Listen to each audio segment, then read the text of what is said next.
Hello guys and welcome back to go legal and this is Sushant. और आज मैं आपके साथ एक नोटिफिकेशन डिस्कस करने वाला हूं। हरियाणा जुडिशियल सर्विसेज की एक बम्पर वैकेंसी आई है। मतलब कभी भी मतलब वैकेंसीज बहुत बार आई हैं बट इतनी वैकेंसी आज तक कभी नहीं आई। जो टोटल वैकेंसीज हैं वो है 256, जिसमें से 239 तो एक्चुअल पोस्ट हैं और जो 17 हैं वो है एंटिसिपेटेड के, अगर बाद में जरूरत होगी तो उनको इंक्लूड कर लेंगे। तो टोटल 256 सीट्स हैं, वैकेंसी हैं। तो ऐसा पहली बार हुआ है हिस्ट्री में, कभी भी इतनी ज़्यादा वैकेंसी कभी नहीं आई है। तो आज हम इस नोटिफिकेशन को डिस्कस करेंगे कि कितनी सीट्स हैं, जनरल कैटेगरी की कितनी है, रिजर्वेशन की कितनी सीट्स हैं, और अप्लाई करने के लिए आपकी क्वालिफिकेशन क्या होनी चाहिए और इसका सिलेबस क्या है। ये सारी बातें आज हम इस वीडियो में डिस्कस करेंगे। तो चलो शुरू करते हैं। तो ये जो नोटिफिकेशन है 13 जनवरी 2021 को आया था और आप इसको अब अप्लाई कर सकते हैं, ऑनलाइन अप्लाई कर सकते हैं। और इसकी जो लास्ट डेट है वो 15 Feb 2021 तक है। उससे पहले आप जाकर अप्लाई कर दें। अब बात करते हैं कि इसमें जनरल कैटेगरी के लिए कितनी सीट्स हैं। और अगर हम जनरल कैटेगरी की बात करें तो 156 सीट्स हैं वो जनरल कैटेगरी के लिए है, और एससी कैटेगरी के लिए 40 सीट्स हैं, और बीसी ए कैटेगरी के लिए 21 seat and BC B category के लिए 11 सीट्स हैं। और जो ईडब्ल्यूएस है, ईडब्ल्यूएस मतलब इकोनॉमिकल वीकर सेक्शन, उनके लिए भी 11 सीट्स हैं। और इसमें ईएसएम के लिए 13 सीट्स हैं। ईएसएम मतलब जो एक्स सर्विस मैन है, अगर कोई आर्मी से रिटायर्ड है, नेवी से रिटायर्ड है या एयरफोर्स से रिटायर्ड है तो उनके लिए भी रिजर्वेशन है अलग से। और एक है ईएसपी, मतलब अगर कोई स्पोर्ट्स पर्सन है, कोई नेशनल लेवल पे कोई स्पोर्ट्स खेला हुआ है तो उसके लिए भी एक रिजर्व कैटेगरी है। और इसके बाद हम बात करते हैं पर्सनल विद डिसएबिलिटीज़, जो कोई बंदा है हैंडीकैप है, कोई डिसेबिलिटी है, और डिसेबल पर्सनस के लिए 10 सीट्स हैं टोटल। तो ये जो मैंने अब सीट्स बताई ये थी जो एक्चुअल पोस्ट है। अब बात करते हैं जो एंटिसिपेटेड पोस्ट है उसके अंदर जनरल कैटेगरी की कितनी पोस्ट है। तो अगर हम एंटिसिपेटेड में जनरल कैटेगरी की बात करें तो उस 10 सीट्स जनरल कैटेगरी के लिए, एससी के लिए 4 सीट्स, बीसीए के लिए 1 सीट, ईडब्ल्यूएस के लिए 2 सीट और ईएसएम जनरल के लिए 1 सीट। तो ये थी टोटल सीट जो एंटिसिपेटेड के अंदर थी, और जो बाकी कैटेगरीज हैं वो इसमें इंक्लूड नहीं होती। अब हम बात करते हैं कि आपकी क्वालिफिकेशन क्या होनी चाहिए इस पोस्ट को अप्लाई करने के लिए।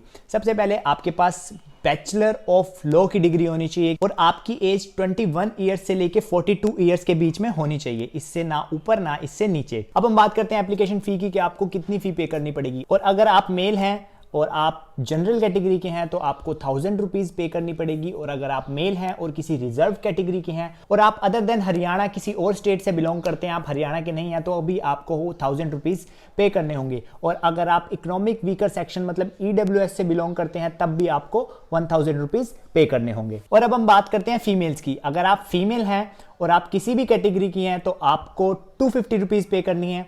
दूसरा, अगर आप मेल हैं, फीमेल हैं और आप रिजर्व कैटेगरी के हैं हरियाणा के, अगर आप हरियाणा से बिलोंग करते हैं और आप रिजर्व कैटेगरी के हैं तो आपको 250 पे करना है। और जो फिजिकली हैंडीकैप्ड हैं उनके लिए कोई भी फी नहीं है। और इसकी एक कंडीशन है कि जो डिसेबिलिटीज़ है वो 40% होनी चाहिए। तो अब हम बात करते हैं कि जो प्री एग्जामिनेशन होगा उसमें आपको पर क्वेश्चंस कितने मार्क्स मिलेंगे और टोटल कितने क्वेश्चंस होंगे। जो टोटल नंबर ऑफ क्वेश्चंस हैं वो है 125, और जो मार्क्स ऑब्टेन्ड होंगे आपको करेक्ट आंसर पे वो होंगे 4 मार्क्स। और अगर आप गलत आंसर देते हैं, रॉन्ग आंसर देते हैं तो उसकी नेगेटिव मार्किंग है, और नेगेटिव मार्किंग है 1/5, 0.80 आपके मार्क्स डिडक्ट हो जाएंगे अगर आप कोई रॉन्ग आंसर देते हैं तो। और आप मेंस के लिए तभी एलिजिबल होंगे जब आपके मिनिमम 150 मार्क्स होने चाहिए प्री के अंदर। और जो रिजर्व कैटेगरी हैं उनके 100 मार्क्स होना कंपलसरी है प्री एग्जामिनेशन में। और अब हम बात करते हैं सिलेबस की कि जो मेंस का सिलेबस है वो क्या होगा। सबसे पहला जो पेपर है वो है सिविल लॉ का, जिसके अंदर है कोड ऑफ सिविल प्रोसीजर और Punjab court act, Indian contract act, Indian partnership act, sale of goods act, specific relief act and Indian evidence act, Haryana control of rent and eviction act 1973। ये सारे subjects 200 marks के हैं। इसके बाद आते हैं paper 2 पर। पेपर 2 मतलब सिविल लॉ 2। इसके अंदर हमारे सब्जेक्ट्स इंक्लूड हो जाते हैं Hindu law, Mohammedan law, customary law, law of registration and limitation.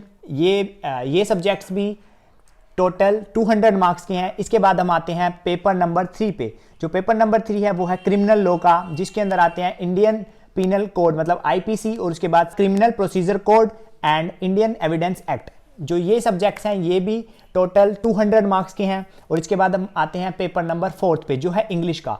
जो ये पेपर नंबर 4 है, ये भी 200 मार्क्स का होगा, जिसके अंदर एसे राइटिंग है, इंग्लिश एसे राइटिंग, वो होगी 100 मार्क्स की। और उसके बाद है प्रीसे, जो है 25 मार्क्स का। और उसके बाद आते हैं वर्ड्स एंड फ्रेजेस, ये भी आपके हो जाते हैं 25 मार्क्स के। और इसके बाद कॉम्प्रीहेंशन, ये भी 25 मार्क्स के। और उसके बाद करेक्शन, और ये भी हो जाते हैं 25 मार्क्स के। जो टोटल पेपर है ये भी है 200 मार्क्स का। और इसके बाद 5th पेपर है, वो है लैंग्वेज का, जिसके अंदर है हिंदी देवनागरी स्क्रिप्ट, ये है 100 मार्क्स की।